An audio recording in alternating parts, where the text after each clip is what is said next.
mengagetkan dunia kedokteran di Timur Tengah.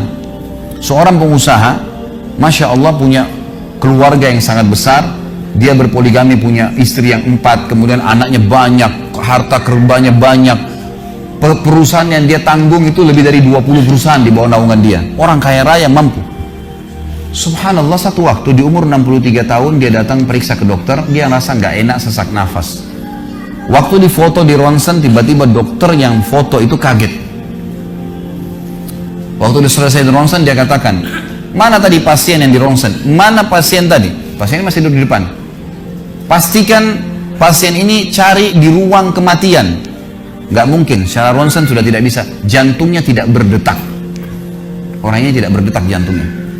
Subhanallah, pada saat dicek ternyata tidak berdetak betul. Ditanya mana, dokter ini tidak percaya. Dia teriak, dia mengatakan ada orang mati baru di ronsen tapi bernafas, gitu kan. Dia panggil telepon teman-teman spesialisnya, kemudian ditelepon datang. Kemudian dikasihlah gambar tersebut kepada temannya mengatakan, mana jenazah ini? Kata temannya, dokter yang foto pertama, ini bukan jenazah, ini orang yang lagi duduk. Kaget dokter yang kedua, jantungnya tidak berdetak secara medis, nggak mungkin bisa hidup. Bagaimana ceritanya nih? Dipanggil, apakah ini punya Anda? Dia bilang, ya ini punya saya. Dicek lagi kedua kali, benar. Dua-dua dokter ini tahu secara teoritis, shock. Ini nggak mungkin orang mati nih. Nggak ada ceritanya nih. Dipakai alat USG pun jantungnya tidak berdetak. Kok bisa hidup nih? Bisa ngobrol. Telepon teman-temannya, sampai dokter-dokter yang asli dari Jazirah Arab pun yang ada di Eropa, dokter spesialis pada datang keesokan harinya, cek, nggak percaya kejadian ini. Dicek ternyata benar. Kemudian ditelusurin lah, kira-kira bagaimana bisa orang ini masih bernafas, masih ngomong.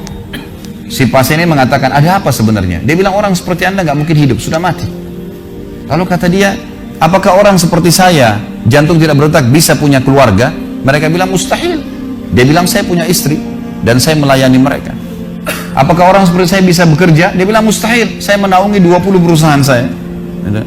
Semuanya bisa berjalan. Mereka nggak percaya. Sampai datang seorang dokter yang senior dari Jerman, datang khusus karena kasus masalah ini, diundang oleh dokter-dokter spesialis tadi.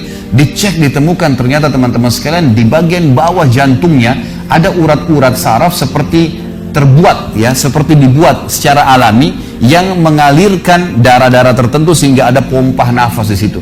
Tidak ada di manusia lain, cuma di orang ini saja. Semua dokter mengatakan ini nggak masuk di akal, nggak ada manusia seperti ini di dunia. Jantungnya sudah tidak bergerak tapi masih bisa hidup karena dari rongga-rongga urat saraf yang keluar itu bisa masuk udara, oksigen dan terpompa, akhirnya hidup dan hidupnya normal, gitu kan. Subhanallah, ini sesuatu keajaiban. Lalu kemudian ditanggapi oleh seorang syekh yang memang teman dekatnya orang ini, mengatakan, yang saya tahu, ini semua disampaikan dalam khutbah Jumat. Lalu dia mengatakan, yang saya tahu, orang ini tidak pernah ketinggalan puasa Senin Kamis, tidak pernah ketinggalan puasa Ayyamul Bid. Semua puasa sunnah dan wajib dijalankan. Dan tidak pernah buka puasa sendiri, pasti buka puasain orang lain.